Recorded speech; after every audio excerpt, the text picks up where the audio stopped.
Well, good morning, everyone. It is great to be back. Week 3 is in the books. NFL fantasy matchup.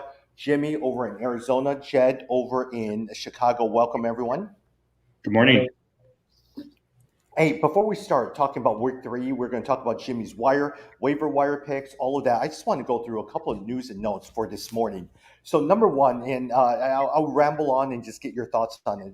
KJ Hamler suffers a torn ACL in week 3, wide receiver over in Denver. And so, a lot of times, Ken Hamler is not someone that you will pick up, but does it increase the stock of a Tim Patrick and also a Cortland Sutton as well, too.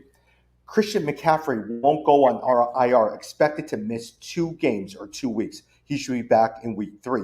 Let me go over a couple of things, and then from that point, Jed, Jimmy, I'll have you guys comment. Juju Smith is diagnosed with bruised ribs. MRI came out negative. He should be okay, ready to play this week, but he left early. Again, Deontay Johnson is out, and so actually that helped Najee Harris as well as Chase Claypool. Josh Gordon reportedly plans to sign with the Kansas City Chiefs. He's now reinstated, and A.J. Brown is week to week with a strained hamstring. And Quentin Nelson, the stud offensive lineman, suffers a high ankle sprain. So, Jim, Jed, thoughts on any of these guys that I talked about? Well, the Josh Gordon one, I'll jump on that. I was excited to see that and tempted to pick him up.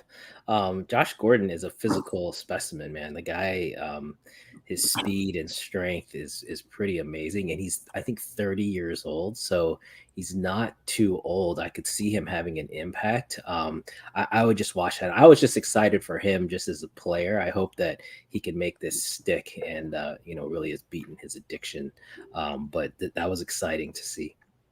But from a fantasy perspective, the last time he played, it was in Seattle, and he really didn't do anything. Because I picked him up in a number of leagues. I remember a few years ago, and you would think that with Russell Wilson at quarterback, he would have been fine, but he didn't do much. And the same thing here. If you look at the Le'Veon Bell experiment last year, a lot of people went to the waiver wire thinking that Le'Veon Bell was going to regain the form that he had when he was an All-Star or All-Pro.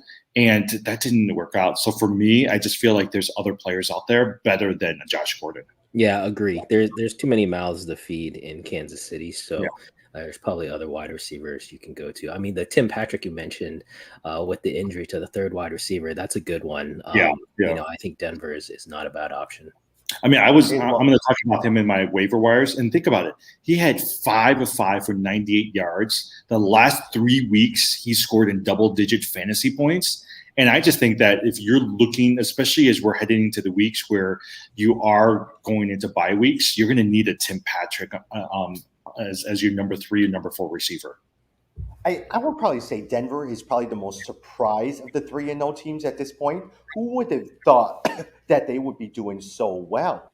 Who would have thought that Cortland Sutton would have came back? Javonte Williams, the rookie running back, would be doing so well. Bridgewater is actually a top quarterback in fantasy. It's been going so well. Yeah, Denver, Carolina, those are 2 major surprises. The other one I was going to mention, because you mentioned Juju Smith-Schuster's injury, I think Pittsburgh is in big trouble. I think Big Ben is done. I think he is not. I don't think he's going to finish the season. I think this is the last time you'll see him be fantasy relevant at all. And so if you have any skill players, and that includes Najee Harris, a lot of people drafted Najee Harris, and I think it's just a sticky situation. Personally, I would stay away if you can from any of those players. But didn't you see how many touches Najee Harris had this week? I think he had close to like 20 touches overall in terms of receptions, as well as also in terms of running the ball. So I still think from a fantasy perspective, okay, look, here's the thing is if Schuster is out, if Johnson is out, you're left with Claypool, Ebron, and Najee Harris. And I think Najee Harris out of the 3 is going to get the ball. Yeah, no, definitely. I think he had, how many receptions did he have? It was like 14 receptions. Yeah, he had something nuts. Yeah. Yeah. So no, I agree with that. I don't even know who the backup quarterback is in Pittsburgh. Oh, it's Dwayne Haskins and Mason Rudolph. Oh yeah, Rudolph, right. So I mean, yeah, so there's still hope there, but I think that's been a big surprise is just how bad Pittsburgh is. Mm-hmm. Tom, the other people that I think is also fantasy relevant that you might have missed, AJ Brown. He left with a strained hamstring, and some people are saying that he's going to be week to week. I also was watching the Seattle game. Tyler Lockett is also week to week. So they said he escaped major injury, but he's questionable for the next game against the 49ers, which I do think that opens it up for a DK Metcalf, a Fred Swain, even a Garrett Everett. There was an interesting article on DK Metcalf. I think it was on ESPN, but it was talking about how the new offensive coordinator is using him really differently, and that's why we're seeing a drop in his production. So that was a little bit worrisome. They basically had him more in the X position, playing more of that, going across the middle, the short routes. And so they're not kind of taking advantage of his size. But it did seem like they rectified a little bit of that this past week. Yeah. A little bit more. But the other thing was they were saying they just weren't calling his number. Like they just weren't focused on him. And they were really highlighting Tyler Lockett. So we'll see if that continues for the rest of the season. Yeah. I think the other thing I was looking at, did you guys notice all of the receivers from New York, the Giants, are injured or not going to be able to play, right? You've got Galladay, you got Slayton, you got Sterling Shepard. All of them are out. So the only person left is Evan Ingram, Saquon Barkley, and then Ladarius Toney, the rookie that they haven't played yet. So Ladarius Toney, he might be good if they know how to use him. Yeah. Yeah. Hey, here's something I would love for us to debate on. We tend to disagree a lot on quarterbacks. The latest trade that I made in my wife's family league is I traded Kyler Murray and Christian McCaffrey, and I got A.J. Brown, Cortland Sutton, and Antonio Gibson. Now, at the same time, we tend to disagree on it is Jed and Jimmy tend to like quarterbacks. I actually don't really care for quarterbacks. I find they're a dime a dozen because on the waiver wire is Cousins, Sam Darnold, and Daniel Jones. Make an argument. Did I make the right trade? Would you have made that trade? Would you not have made that trade? You really like Gibson, don't you? I do like Gibson. I like Gibson a lot.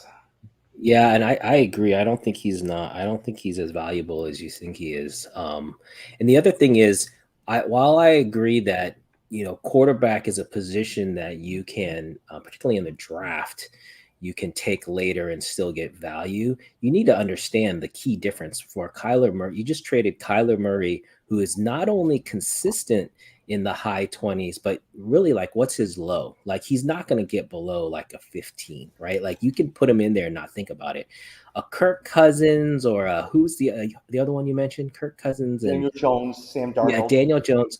All those guys, the problem is they can have a single digit outing and you wouldn't be surprised. If a Kirk Cousins goes out there or a Daniel Jones, they can lay a 7-8 point egg on you, and you basically will lose the week because of that. And so to me, that consistency is the big issue, with valuing those guys the same. On a week-to-week basis, yes, there is a chance on a week-to-week basis that those guys could actually beat Kyler Murray. But over the course of a season, you'll lose quite a bit of points that way. I agree with you too, because I just want something consistent, right? Like I want to know that for my quarterback position, I'm assured of a certain number of weeks. And so even like this past week, right? Kyler Murray had 18 points. That's still pretty good.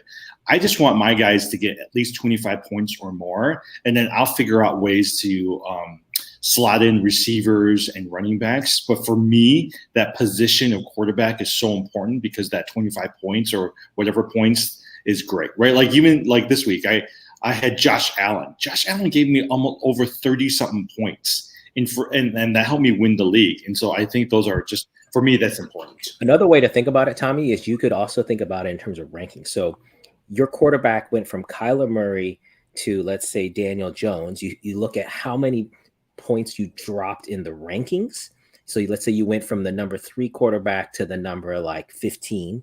And then how much did you improve by getting Antonio Gibson from wherever you were and from getting Cortland Sutton from wherever you were? That's another way to think about trades. So it's possible that like if your running back was so bad that getting Antonio Gibson matched kind of the change that you got in quarterback, then maybe it would make more sense.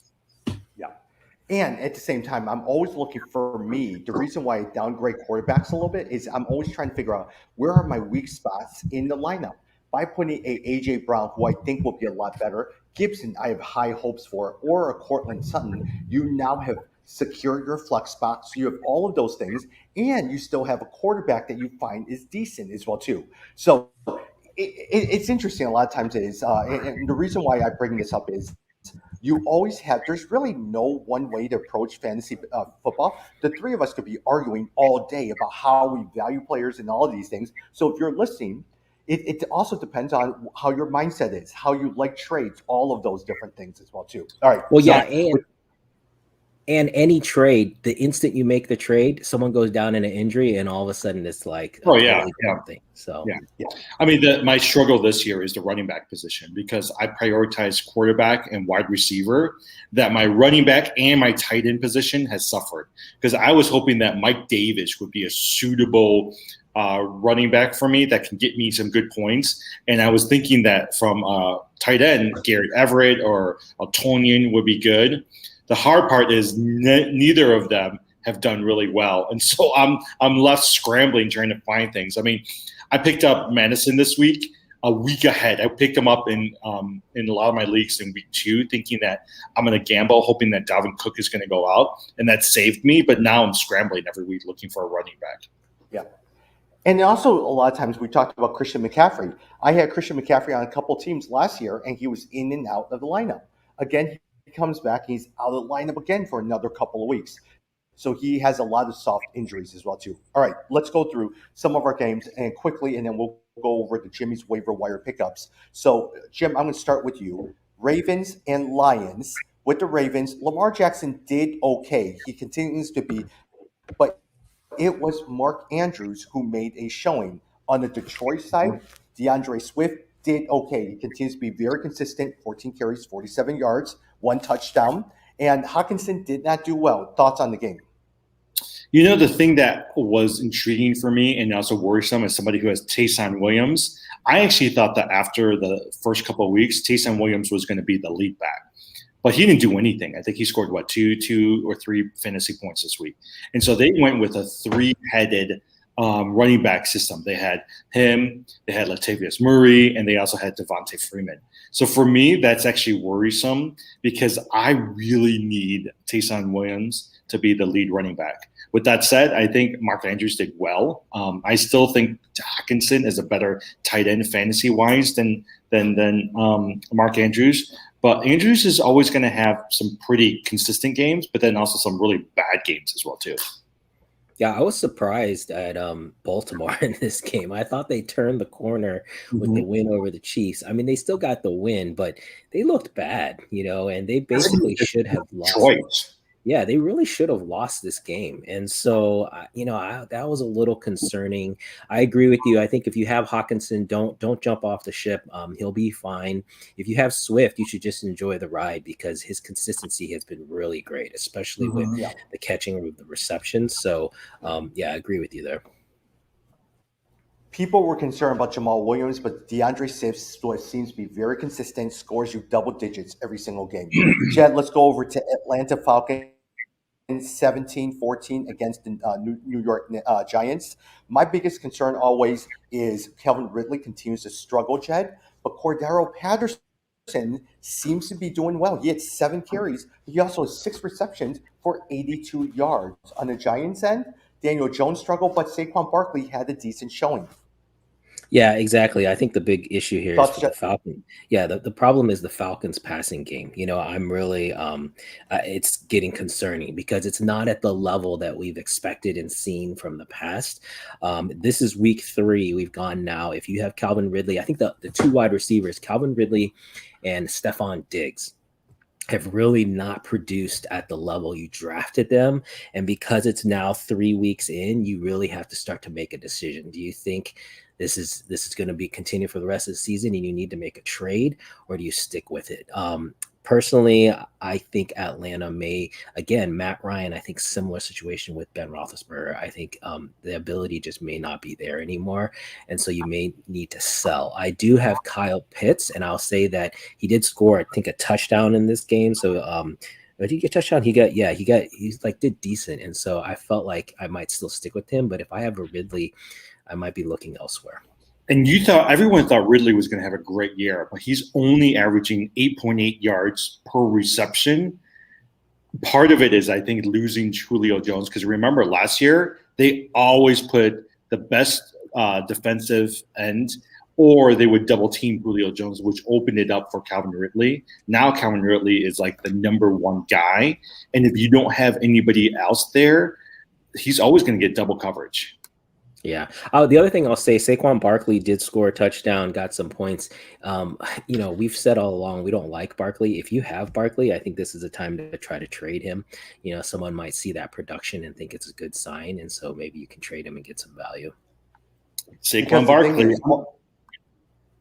Because the thing is, Barkley played against Atlanta. They're not the strongest defense in the world. So for some of those who are saying, wow, he's back, make sure you trade him as well, too.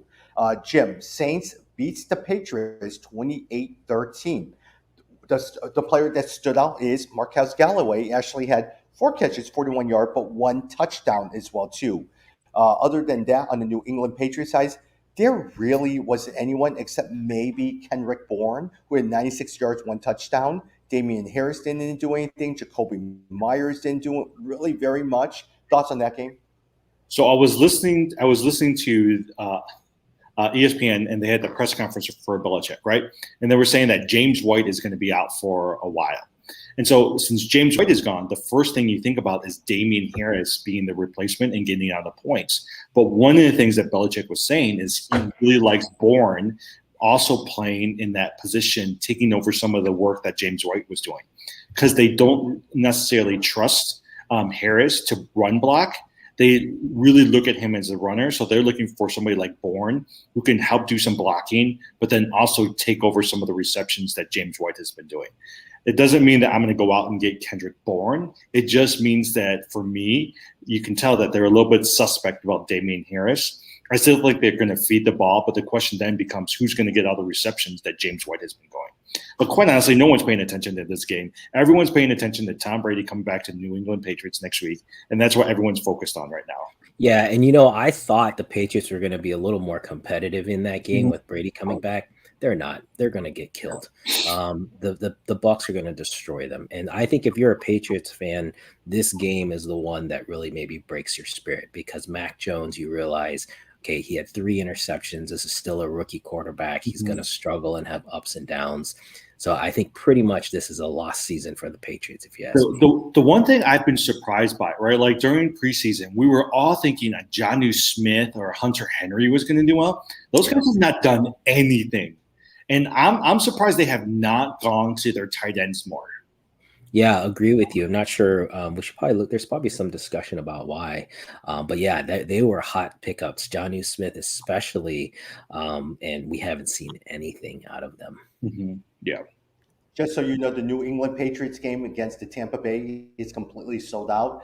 Tickets are in the thousands, and I would probably say you will not see any run game in this game, but you're going to see Tom Brady airing it out for 400 yards, 3 touchdowns. He's going to sit there, no mercy. He's just going to keep throwing at that game. Well, I think the whole team is going to be behind him, and basically like, we know what this means for Tom. We're gonna ball out, and so I think I put all my money on Tampa Bay. Well, okay, so here's the thing, okay, right? I think Tom's going to do great. I think Gronk's going to have a couple of touchdowns. I think they're going to make sure that they're going to stick it to the Patriots. Yeah. Hey, Jed, we talked about this. Bengals 24, Pittsburgh 10. We talked about the struggles of Ben Roethlisberger. A lot of talk is he's probably done. How do you bench a legend in Pittsburgh? But with this thing with the Bengals, I'm telling you, Jamar Chase is looking like a stud wide receiver, the best of all the rookie wide receivers. Yeah. Hey, we talked about your wife's trade last week, and maybe it's working out as far as the dynasty league. I love this game. I mean, if you guys remember, this was the game I called as the underdog pick, the Bengals over the Steelers. This was a great win for Cincinnati in Pittsburgh to really turn the corner. And to me, this is the handing off of the torch in that division. The Bengals are going to be the team for the future. Joe Burrows looked great. If you've got him, I think you could start thinking about putting him in as your starter. Jamar Chase, totally agree. I missed that. I was kind of bought into the preseason hype about his drops, but he has been phenomenal. And his connection with Joe Burrow is undeniable. If you've got Chase, he's an every week starter. I think you can feel confident. I'll mention Joe Mixon didn't look too bad. He almost had 100 yards, had 18 carries. So if you've got Mixon, you're just hoping for essentially that offense to continue to get better and that you'll get a piece of that pie. And then the other thing is with T. Higgins out, Tyler Boyd snuck in there with a touchdown. So again, watch T. Higgins' injury closely because that second number 2 receiver will be able to get points from.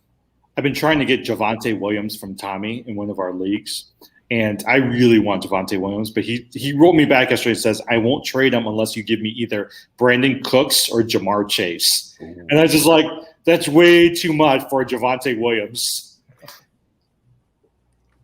Yep. Hey, Jim, Tennessee beats the Indianapolis Colts 25-16. Derrick Henry continues to really be able to carry the team. A.J. Brown, your thoughts? Are you trading for A.J. Brown during this time, or are you trading A.J. Brown away to different teams? Okay, so they had this great discussion on ESPN I was listening to yesterday. And they said 2 things. Number one, they said, this is a great time to go after an A.J. Brown.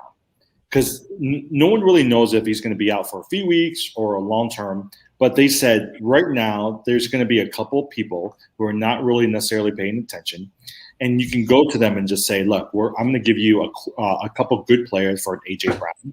And they actually might go for it as well, too. Right. So they were talking about that. The other thing they were talking about with Derrick Henry, all of last year, he had 18 receptions. This year, over a period of 3 games, he already has 12 receptions. And so they said that what they're going to be doing is without A.J. Brown, they're going to start just feeding the ball to Derrick Henry and Julio Jones. And they're hoping that they're going to be able to make up some of these catches. And so I guess they were saying if we were to redraft everything again this year and go back to preseason, they would have thought that Derrick Henry would be your number 1 running back and your number 1 pick for fantasy this year. Yeah, I told you guys in my oldest son's school league, his buddy got made fun of for picking Henry first. Man, it's proven out. And I totally agree with you on the receptions. That's always been the knock on Henry, is that in a PPR league, he isn't as valuable. But this year is proving that wrong. So that's huge. The one thing I want to mention on the Colts side, don't sleep on Nyheim Hines. Hines had a nice little game, got in 6 carries for 25 yards, got a touchdown, but then also the receptions. The thing with Hines is he's getting consistent receptions. He's always the number 2 or number 3 targeted receiver or back. And so you can get production out of Hines if you need, running back production, even though he's sitting behind Jonathan Taylor. Well, the thing that's surprising me about Jonathan Taylor, he has not done well the first 3 games. I mean, he's gotten some points, but he's gotten 70, 80 yards, no touchdowns. I don't know what's going on. Maybe he's the slow starter like last year, but you're right. He has not done much. Nyheim Hines has gotten a lot of the goal line carries. He seems to average about 15 carries, 60 yards. That seems to be his consistent line all the time. Yeah. Michael Pittman, surprisingly, has been pretty consistent, I mean, he gets his 14 points fantasy-wise, and he's somebody that you want to at least have on your bench in terms of some of these bye weeks. Yep. Jed, Buffalo Bills, 43-21. The start of that game was Josh Allen. 4 touchdowns, 358 yards passing. Look, I also would love to hear your thoughts. Zach Moss. He is clearly on some people's waiver wires, 60 yards, and also he did really, really well. And also, did he have a touchdown? Yes, he also had a touchdown as well, too. Other than that, Washington football team, Gibson did pretty well, 73-yard reception. McLaren did not do well. Logan Thomas had a showing. And also, Stephon Diggs is not doing well for the Buffalo Bills. Stephon Diggs, he's not done well this year. Yeah, that's the one I'm most worried about. So on the Bills side, great game for Josh Allen. If you've got him, you're starting him. So that's an easy one. The interesting one was Emmanuel Sanders, who you guys remember out of Denver. Yeah. He had 2 touchdowns, 5 catches for 94 yards and 2 touchdowns.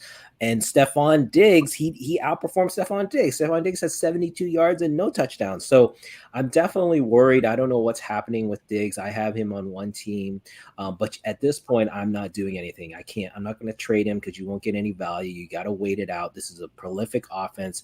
You got to feel like talent is going to win out, but I'm definitely worried. I think there are weeks that you may have to even consider sitting Stephon Diggs because he's just not producing. I'll mention too, Cole Beasley. He had double the receptions. He had 11 receptions for 98 yards. So Mr. No Vaccination Beasley seems to be producing, and so if you have him, you're doing okay. Hey, on the side note, I know we're not talking about NBA. Did you see all the number of NBA players who don't want to get vaccinated? Kyrie Irving, Bradley Beal, and a lot of All-Stars. Who is it? Even the guy from I don't remember. Wiggins. Andrew Wiggins. Right? Yeah, Wiggins. Yeah, I was like, whoa, there's a lot of All-Stars who are not wanting to get vaccinated. Yeah, it'll be interesting. They showed that, like, I think hockey is like 98 or 99% vaccinated. I think NFL is maybe behind that, and I think NBA is one of the lowest. So it'll be interesting to see what happens there. On the Washington side, I'll mention you mentioned that Gibson did have a little bit better, output, but really it's a little bit misleading because he had 12 carries for 31 yards, and then he had one reception for 73 yards and a touchdown. So he had that one, I think it was a screen pass that he turned into a touchdown, but really the production wasn't that great. I think McLaren is still producing. He had 4 catches for 62, but it was good to see Logan Thomas finally get a little bit more action and get involved. And so if you have Logan Thomas, I think you can still kind of sit on that and see if he can continue to build off of that. The other thing too, I know we don't always talk about defenses. The Washington defense, which is supposed to be one of the top defenses in the league, has not lived up to its hype. And so I'm most likely going to drop Washington this week and start looking at the Saints defense, because the Saints defense is actually pretty good. The defensive points, I don't know if we've talked about this, but it's been weird this year. So the Rams are the number 1 defense in the NFL, but not in fantasy. If you look at fantasy points, they're like barely in the top 10. And so I have the Rams in one league, and I've been sitting them playing a different defense every week. And I just can't figure out why. I can't figure out why their production doesn't translate into NFL fantasy points. Versus a good defense, fantasy-wise, has been Carolina, who's been pretty decent as well, too. Hey, before we go to this other one, did you guys watch the Peyton and Eli broadcast where LeBron James jumped on for a few minutes? It was great. And Nick Saban, too. Yep. Yeah. I thought Nick Saban was better than LeBron James. Yeah, I liked it. I'm just getting used to it. It's hard because this was my first time watching it through a solid chunk of time, and they really don't comment much on the game. And so I was having a hard time watching the game and listening to them. Yeah. And I found it kind of distracting. I thought they would comment on the game more, and they really didn't. So, but I liked I like where they were going. This is what I realized, Jed and Tom. If you're going to watch that, you almost have to be by yourself, focused on what they're saying. Because if you're just sitting there really focusing and understanding, you're like, oh, wow, they're really breaking down the game. It's almost like having a bunch of Tony Romos and Troy Aikman sitting there. But if you have a lot of people around you, you better turn back onto the main ESPN game, because otherwise, it's too distracting. And it's not always the loudest. And because they're just literally sitting in their houses just commenting on the game. Yeah, did you see the setup Eli had though? That was insane. He had probably 10 TVs in front of him, 10 monitors. I was like, wow, what a setup. Warren Moon doesn't like their broadcast though. Yeah. I get the sense a lot of times it feels like we're all at a restaurant. It's a bunch of guys sitting there talking to each other with the game in the background. So you're kind of paying attention to the game, but you're talking to each other. That's the feeling that I get that they want to create. Yeah. I like it. It's actually really interesting if I can watch it by myself. Yeah, I like both of them. Like you said, the way they break down when they say things like, oh, the 2 safeties are up high. Okay, they're going to throw here. You learn a lot more about what the quarterback is looking for and what they're trying to pick up. Yeah. Yeah. All right, Jim. Chiefs 1-2 loses to the LA Chargers 30-24 on that one. Justin Herbert 4 touchdowns. Eckler did okay. Mike Williams continues 122 yards, 2 touchdowns. On the Kansas City side, Clyde Edwards-Helaire finally had over about 100 yards on 12 carries, and Kelsey did good. But hey, Tyreek Hill continues to be in and out, inconsistent. And one of the reasons why they're probably signing Josh Gordon, there really is no second wide receiver. Hardman, 33 yards. Thoughts on that game? Jim. Oh, I'm sorry. I thought you said Jed. Okay, so here. Sorry. So Hilaire, I saw a couple of people dropped him this week on the waiver wire. And so for me, I was like, do I pick him up? After this week, I was like, he's actually still worth the pickup for me. I don't know if I would ever trade him, but I actually most likely will pick him up as well too. But the person who I think has been surprising for me has been Travis Kelce for the Chiefs. We know, I mean, if you were to go back again, I think we were talking about this. ESPN said if you were to go back and redraft it again, the number 1 pick would be Derrick Henry. The number 2 pick actually would be Travis Kelce, and number 3 pick would be Cooper Kupp. And for me, I just think that Travis Kelce is somebody that you're worth. And if I were to go back again, I would pick him up again.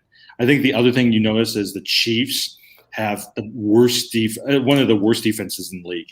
And so what you're starting to see is a lot of teams going on 4th and down, right? Like 4th and 1, 4th and 2, because there's 2 reasons. 1, they know the Chiefs defense can't stop them. And 2, they want to make sure Patrick Mahomes isn't coming into the game. And so I think you're starting to notice that being a strategy for a lot of teams when they play the Chiefs. If they can keep Patrick Mahomes off the field, they have a better chance of winning because their defense can't stop those guys. Yeah, this was to me a great game for the Chargers, a great win for them, showing their continued growth. And I think that's probably, the Chiefs being 1 and 2 is probably one of the surprise stories of the season. I personally, though, I'm not selling on the Chiefs, right? So I think they had a couple close games that they lost. This was a hard-fought battle too, so I'm not worried about my Chiefs. So if someone dropped Clyde Edwards-Helaire, I would definitely pick him up. I don't know that he's an every week starter, but he's still the number 1 back on one of the best offenses in the NFL, and so that's worth something. On the Chargers side, I'll just say, I love having Mike Williams.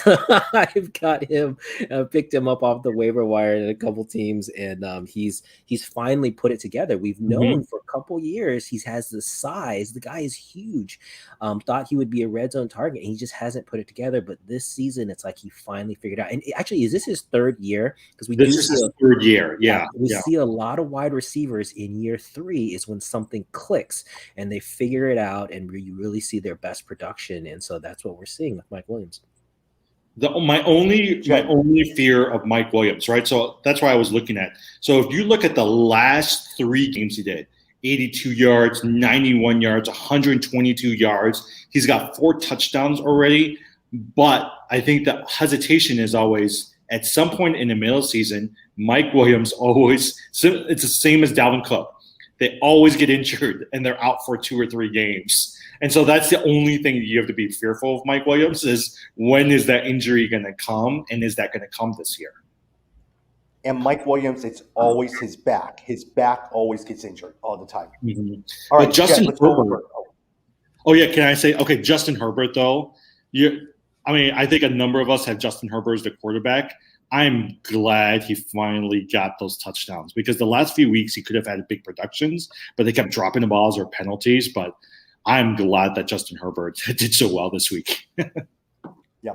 Jed, Arizona Cardinals 3-0, 31-19 on that one. Hey, James Robinson did really well. It's his best game of the season. Marvin Jones is the wide receiver to own. He is Mr. Consistent at 6 catches, 62 yards. But on the Arizona Cardinals, A.J. Green was the leading receiver with Hopkins injured with his ribs. Christian Kirk did okay, but it was A.J. Green at 112 yards on 5 catches, and James Conner with 2 touchdowns. Thoughts on those? Yeah, so on the Cardinal side, totally agree with you. AJ Green, that was a surprise. I was thinking that it would be, if Christian Kirk would step up, and so that was an interesting. But Kirk still had over 100 yards as well. But yeah, I think AJ Green showed some relevance there. Again, this is a prolific offense, and so any given week, one of these receivers can pop for over 100. Again, though, if you have a Hopkins you're looking for that consistency, and it wasn't there this week. He had 3 catches Mhm. for 21 yards, so that Yeah. was disappointing. But maybe, what it is against the lesser teams, some of the number 2 and number 3 wide receivers get a little bit more action, and then against the tougher teams, you'll see Hopkins rise to the occasion. The other one I will mention, you talked about James Conner. The big thing, Jimmy, you picked this up, how Conner was getting the goal line carries. Mhm. And so I think that's something to watch for. He split the carries evenly with Chase Edmonds. And so if he continues getting those goal line carries, again, this is a prolific offense. They're going to score a ton of points. So that could be really worth a lot. On the Jaguar side, the Jags were winning at half. I don't know if you guys saw that. They were winning this game. I was like, what is going on? And it was because they featured James Robinson. They finally fed him the ball. I unfortunately sat Robinson in one league, and so I missed out on that. But if you have Robinson, he had 15 carries plus 6 receptions. So anytime he's getting 20 touches, you're going to get plenty of production. So you can feel good about that, and potentially, hopefully, they'll stick with it. We'll see if the Jags, are able to stick with that, or if they go back to just trying to throw all the time. But it was good production for him. I was reading an article from the local Jacksonville newspaper, and the rumor, I don't know if it's true or not, but the rumor out there is that they're going to give a couple weeks break for Trevor Lawrence, because they just said his confidence is so low right now that they might need to just almost give him a pause and have him come back after a couple games. But that's the rumor. Whether or not that's true or not, I don't know. But you're right. Like, for me, Marvin Jones, James Robinson might come back into fantasy relevance if that happens. Jim, speaking of low confidence, Chicago Bears loses 6-26 to the Cleveland Browns. 8.5 sacks. The Cleveland Browns have more points in sacks than the Bears actually had in terms of points scored. Look, Odell Beckham did pretty decent, 5 catches, 77 yards, but the Bears, nothing. Allen Robinson did nothing. Montgomery did nothing. Fields did nothing. Matt Nagy was terrible, and people are calling for his firing. ESPN, every commentator says the worst thing about the Bears is Matt Nagy, his inability to make adjustments. Well, and also, I mean, Jim. they were talking about this, right? Like, if you look at a Belichick and the way that he sets Mac Jones up for somewhat success, and make sure that he's protected and make sure that he's put in a position where he's able to get those 3rd downs or 4th downs, that's something to be applauded by. But if you look at what the Bears were doing, he got sacked 9 times. And so for me, I'm like, look, what are you going to do? You're going to put him out there again? If he gets sacked again and he's not protected, you're going to take him out for Dalton. And then when Dalton struggles, you're going to put him back again. You put Fields back again. I just feel like that's not setting him up to win and to be successful. If you want him to be successful, make sure you got people blocking him. Make sure that you're protecting him and allow him opportunities where he can use his legs. I mean, in the game alone, Andy Dalton outrushed him. The first game, Dalton rushed for 12 yards. The second game, he rushed for 25 yards. Fields only rushed for 11 yards in this game. And for a guy who's supposed to be able to throw and run, like, I was like, you're not taking care of him, and you're not setting him up to win. Yeah, to me, the calls for Nagy to be fired are legitimate, because Justin Fields did not roll out for a pass until the second half. That's ridiculous. This is a guy who you need to get him out of the box, because when he gets out in space, he forces defenders to either come up to cover him or to drop back and cover who he's going to throw to, which then gives him the lanes to run. They didn't do that until the second half. On top of that, in the first half, they kept having him do 7-step drops. So if that basically takes a ton of time for the quarterback to have to drop back 7 steps, which the line wasn't giving him the time to do that and then to look down the field and pass. Instead, they should have put him in shotgun so that he could have already been in that position and scanned the field. Now, there's a downside because the defense knows what you're doing, but still it would have put him in a better position to succeed.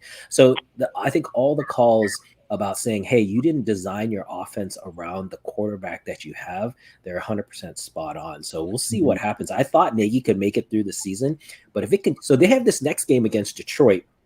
They should hopefully potentially win that. After that, they've got a tough schedule of 5 games where I could see them going like 1-6, 1-7, 1-8, and then I don't think Nagy makes it through the season. the one thing that you constantly hear from Nagy all the time is we're going to go through the tape and make adjustments. After a while, how many times are you going through the tape to make adjustments? Because you said the same thing about Trubisky. You're saying the same thing now. You're just not making adjustments at all. No, I mean, okay. Jim, let's go over to the Broncos. Yeah, going back to Trubisky, right? If you remember Trubisky, they only gave him a certain number of plays. They told him not to use his legs, stay in the pockets, and just only work around these plays. And I think they're doing the same thing with Fields. And what they need to do is to be able to allow him to have some sort of freedom where he can use his legs and look for his receivers. But you're right; these guys they just don't adjust well in some of these games, and that's the problem that they're running into. Yep. Chad, the Denver Broncos, surprising 3-0 team, 26 against the New York Jets, 0. I've been disappointed by Corey Davis, more so because of the quarterback play, less on Corey Davis that he hasn't done well in the last couple of weeks. On the Denver Broncos side, Melvin Gordon is good, but you see a Javonte Williams rising up, also got a touchdown alongside Melvin Gordon, and Bridgewater has been very consistent. Doesn't get you a lot of fantasy points, but it's been pretty consistent. We talked about Tim Patrick as well, too. Yeah, I think Bridgewater is a good example of a great quarterback in real life, but for fantasy, you don't necessarily get a ton of points there. I think he's okay for a bye week fill-in, but you probably don't want him as your every week starter. Agree with you. The ground game in Denver has really proven out. I think both Melvin Gordon and Jamal Williams have been serviceable as running backs, but I think the passing game is really where you can get some points here. I think both, obviously Sutton has been the consistent guy, although he had lower production for this game, but his receptions are still on the same par with Tim Patrick. They both had 5 receptions. Patrick just had more yards. So I think this is a place you can go for a wide receiver. But I think that, the running game is, it's kind of more of a toss up. It's like it's a low ceiling. But for the Jets, I'll say this. I have Corey Davis. I sat him, but I don't think that you should give up on the guy. I think you just have to pick and choose the matchups. And so in this case, because he was going against the cornerback in Denver, who's kind of like a shutdown guy, like I think he can't, Davis in the offense in the Jets, they can't overcome that. But if it's on against the lesser defense, Davis should have plenty of points and you can still start him. Yeah. Jim, Raiders 31-28. The surprising thing on this one is Myles Gaskin actually did decent, but Mike Gesicki had 10 catches, 86 yards. And on the Raiders side, Peyton Barber, 23 carries, 111 yards. Not Kenyon Drake, but more so Peyton Barber. Yeah, so actually I was watching Red Zone, and they actually for some reason, kept going back to this game. And the commentators kept saying, whoa, they're really going after Gesicki and getting him the ball. And so for me, I'm like, oh, he actually might come back to fantasy relevance as a tight end. For the Raiders side, Derek Carr might be a legitimate fantasy option. He's got Brian Edwards, he's got Henry Ruggs, he's got Darren Waller, even his running backs, right? Like, it's not just Peyton Barber, but if you look at the numbers for Kenyon Drake, they're actually not bad. They're pretty decent as well, too. And so for me, I'm like, Tom, I saw that you dropped Derek Carr for Ryan Tannehill. I actually think that from a backup perspective, if you are going to go after some of these mid-level quarterbacks, Derek Carr might actually be a pretty decent fantasy option because he's got some good weapons around him. Yeah, purely the only reason I dropped him is because of matchup. Miami had one of the best defensive back in terms of secondary, and so at the same time, I only had space enough for one quarterback, and so Ryan Tannehill was actually the better play for that week. Now, next week, it'll probably be a little bit different. Mm-hmm. Yeah. So. Yeah, I think the other thing here is the surprise is Miami and Jacoby Brissett. He played pretty well, like you guys said. He focused in on Gesicki. They were winning this game. They were up 14-0. I was like, man, I picked the Raiders to win this game. I thought that was going to not happen. But Jacoby Brissett, if he can maintain, at least a serviceable level, then that does bring both Gaskins and Gesicki back into the mix. And then you got to consider. Even like a Jalen Waddle. Waddle had 12 receptions. He only had 58 yards, but he had 12 receptions. So if you're in a PPR league, you got a lot of points with Jalen Waddle as well. Jed, my prediction is Tua is going to be a bust, and they're going to trade for Deshaun Watson. But then at the what end of the day. happens? That's the big thing, is Deshaun Watson able to play? But if he is, then holy smoke, then all of this stuff really blows up, right? All these guys come back into fantasy relevance. Yep. Hey, Jed, Minnesota Vikings 1-2, 30-17. Wow, Cousins has been so good. You see Justin Jefferson, who's been doing really, really well. You see Conklin has been doing well. Adam Thielen and Madison was a great start in place of Dalvin Cook. He did excellent on the Seattle end. Chris Carson continues to do decent, and DK Metcalf. Yeah, this was a surprising game, actually. I thought Seattle was going to come out of this one and be more competitive. The Vikings played really well. I think Cousins, obviously, this is a great game for him, but I wouldn't say that his season has been that great. But I do think, again, on a week-to-week basis, you can look at the matchups and see if you feel like Cousins is a decent start. Madison, we've known he was the number one essentially handcuffed back or backup back because the production doesn't drop off. When he comes in, he's basically at the same level of a Dalvin Cook. So if you have Dalvin Cook, I hope you had Madison. If you didn't and you picked up Madison, you should just ride that until you can get out of it. Justin Jefferson did have a great game, but honestly, he hasn't been that consistent. And so this was a nice bounce back game. I expect for all the Seattle players, you'll see a bounce back next week. And so I wouldn't worry about, if you lost production there with any of those guys. Tom, you talked about Conklin. I'm just looking at his numbers, right? First 2 games, he had 4 receptions in each of the games. This game, he had 8 receptions. He caught 7 out of 8, 70 yards, and a touchdown. That's actually pretty good from your tight end production in terms of fantasy. Got it. Hey, Jim, Rams 34. We have a couple games left. Rams 34-24. This one at the same time, Deshaun Jackson made his once-a-year appearance. 3 catches, 120 yards, 1 touchdown.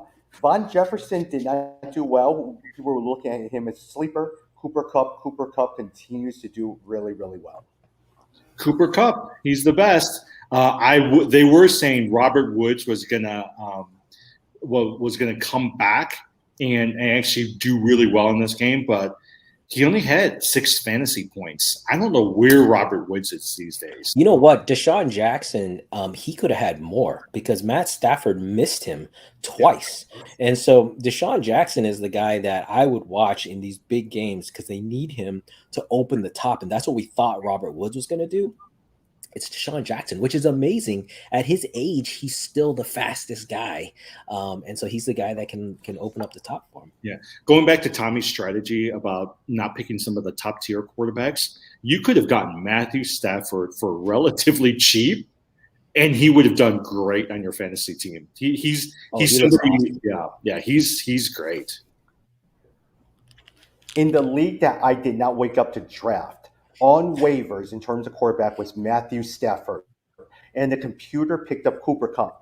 That is the only reason why I'm in first place in that. Sometimes it's better to be lucky than good. Yeah. Yes, because I am not a Cooper Kupp fan, and you guys always know that. I never knew he would be so good, but more so I have so much rapport with Matthew Stafford. Yeah. Jed, 2 more games. Green Bay Packers 30-28 against the San Francisco 49ers. I love that game. Hey, look, Green Bay looks like the best team in the National Football League at this point in time. Thoughts on that game? I don't know that I would jump that far to say they look like the best team. They had to come back with 50-some seconds left to win that game. It was a great comeback. They're lucky that Devontae Adams, they got through concussion protocol in like record time and was able to come back into the game to help them secure that last second field goal. But great win for Green Bay. You do see them turning things around. I feel like the offense is coming around. Again, if you've got a Devontae Adams, if you've got Aaron Jones, Aaron Rodgers, you're feeling good about that offense now. You should get your points there. On the 49ers side, I'll say, they really should have won this game. I mean, they played a good game and they really should have finished it out if not for those heroics at the end. So, I think I was just looking at what was Sermon's output because that was my yards, big nothing. Yeah. So, nothing but he got a much. touchdown. He did get the touchdown, so that was helpful. Again, the George Kittle's a little bit better. I have Kittle's, so he had a little bit, more production. They're almost 100 yards. But I would just keep watching the 49ers. I feel like this is a team that they're going to put it together. I have two comments. One, Jed, remember when we were drafting in the Walter White League and Aaron Jones fell to you? That was a good pick. You got lucky on that one, having Aaron Jones fall to you. And then the second thing is I was winning in one of my leagues. I was up by 10. And stinking Mason Crosby was the only player that he had playing, and he ended up beating me because Mason Crosby had such a good game this past week. Yeah, Aaron Jones, just for everyone to know that he dropped to me, I was in the 10th draft spot. So there was no way he should have fell there, but he did. And so that's been helpful. But I'm doing terrible in that league. Yeah. Jim, last game, Dallas Cowboys, 41 against the Eagles, 21. That start of the game was not Prescott. It was really Ezekiel Elliott. 95 yards, but 2 touchdowns. He did really well. And in one of the leagues, Ezekiel Elliott beat me because it was Ezekiel Elliott against Dak Prescott. And Ezekiel Elliott, that guy, just completely beat me.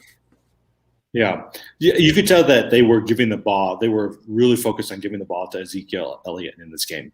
I think the Dallas Cowboys always will have consistent numbers. The thing that has been surprising to me is the play of the Philadelphia Eagles.